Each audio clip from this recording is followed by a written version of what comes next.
Well, now to our top story tonight. This man, Octavius Rogers, he's behind bars tonight after police say he shot his ex-girlfriend's boyfriend, strangled her son, and then tried to kill her too.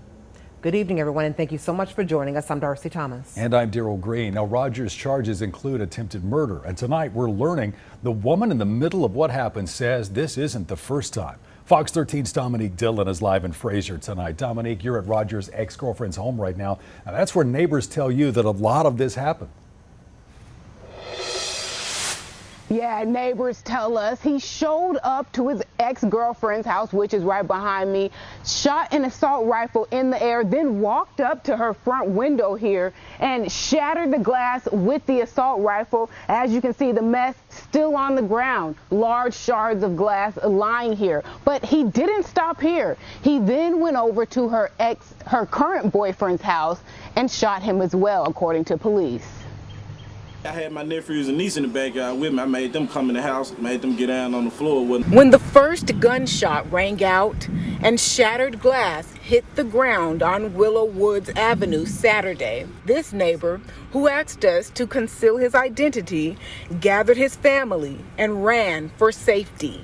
I seen him beating on the window. He bust the rest of the windows out. After he bust the rest of the windows out, he went on and pulled out. He jumped in the truck and pulled off. Memphis police say that man has been identified as Octavius Rogers. Police say Rogers shot up his ex-girlfriend's house. They say a few days earlier, he strangled her 8-year-old son when he tried to defend his mother with a knife. If you're choking a child out, you got a demon, there's something wrong with you. But he didn't stop there. According to police, investigators say he drove over to his ex-girlfriend's boyfriend's house on Paulus Avenue.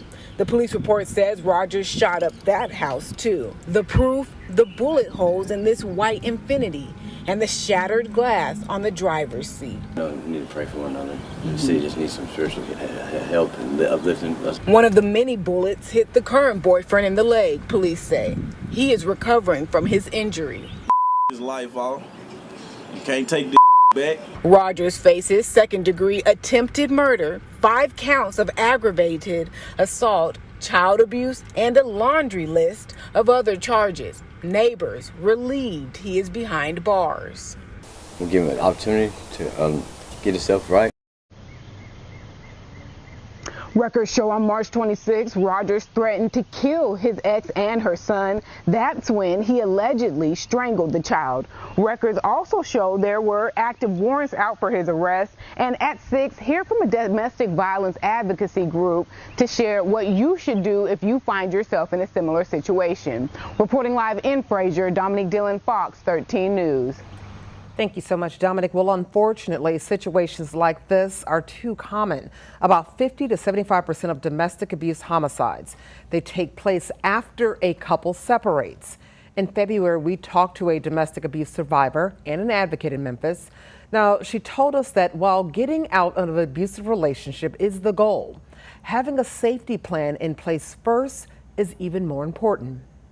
Start preparing, especially if you have children. Start making copies of the birth certificates, the social security cards, all the things that you know that you're going to need to start life again. Now, we have created a resource guide on our Fox 13 Memphis News app. If you or someone that you know needs help right away, the National Domestic Violence Helpline is available. The number is 1-800-799-HELP.